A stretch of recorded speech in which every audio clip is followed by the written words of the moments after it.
Hey, Teacher Thoughts here, coming at you with a results video. So earlier today, I showed how you can take branches of these firefly petunias that have been damaged or fallen off, or really any petunias, ones that look like they are on their way to being completely dead. And as long as they're not crispy, petunias have a miraculous ability to recover. And I've seen this more than just with firefly petunias. I've been in the nursery industry for well over 40 years.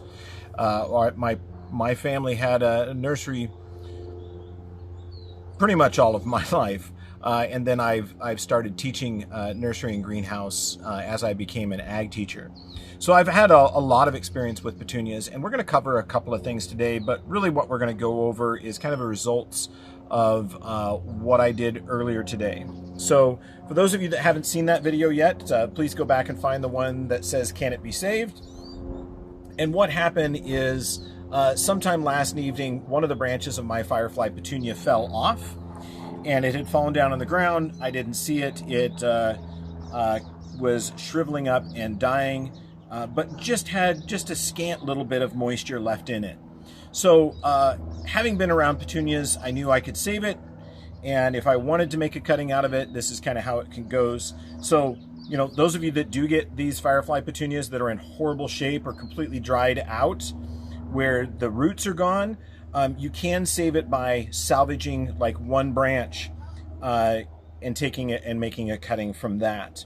But let's go ahead and take a little bit further look. And the other thing is, yeah, my petunia, whose name is Genevieve, that's what my wife has named her. She does look a little rough, but that's because I was working on trying to explain why they slow down on blooms. So I've done two things to it. One, I've allowed the seed pods to grow, and two, I haven't fertilized it as much with the point of using it as a teaching element. For me, the novelty of it glowing is really kind of wearing off, so I want to use it more as a teaching tool.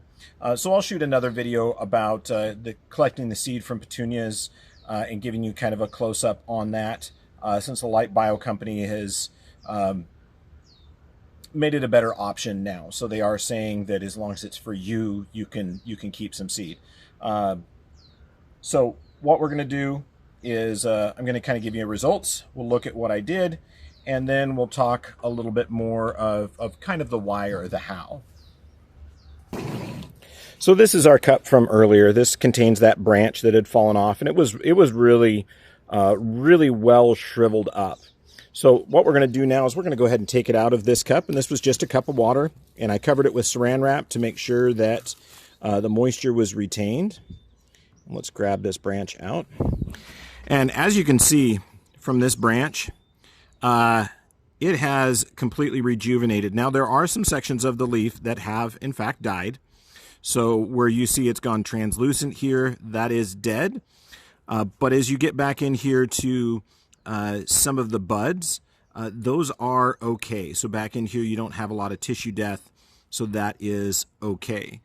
So if I were going to use this as a cutting, one of the first things that I'd want to do is I want to go ahead and get rid of anything else that the plant doesn't need to stay alive, anything that's going to drag energy away from it. So blossoms are unnecessary, so we're going to get rid of that. But this is that same exact little piece of plant from earlier today that was just a completely wilted, crunchy mess. Well, almost crunchy. So we can go through here, and let's get this out of the way. And I'm going to go in here, and I'm going to just do a little plant care. So I can cut that off because that's completely dead. I'll cut that off because that's completely dead. Cut that off. So we don't need to know about that or worry about that. And then we don't need it to do a blossom. We want it to thrive in other ways.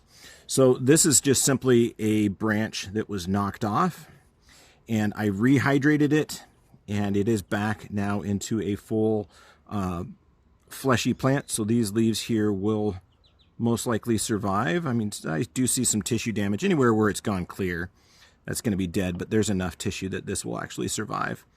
Oops, dropped it. So what I would probably do is from here on out, if I were going to turn this into a cutting, I would dip it into some liquid rooting hormone.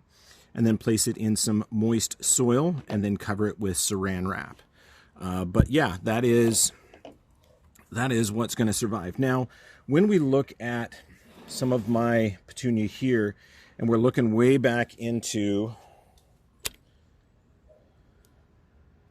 some of these leaves in here, this is where it dried out and it had wilted, and that tissue died, but as soon as it rehydrated, the tissue survived. So, you know, if you do knock something off, don't worry.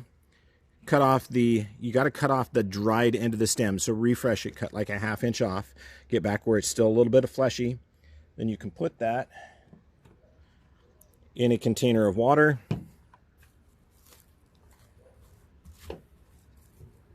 Add some saran wrap to the top of it, and that will rehydrate. Okay, so I hope this kind of answered some questions on how tough petunias really truly are.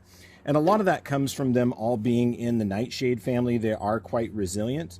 But if you had a plant that had died further back along this stem, you could always come in and take a cutting off of that and then rehydrate the whole thing. But anyway, a couple of goals for today. I'm going to go through and remove all of the rest of the seed pods and shoot my video. And we'll talk about kind of the why and the how they slow down and ways to reinvigorate your plant and get some of the shape and form back to it.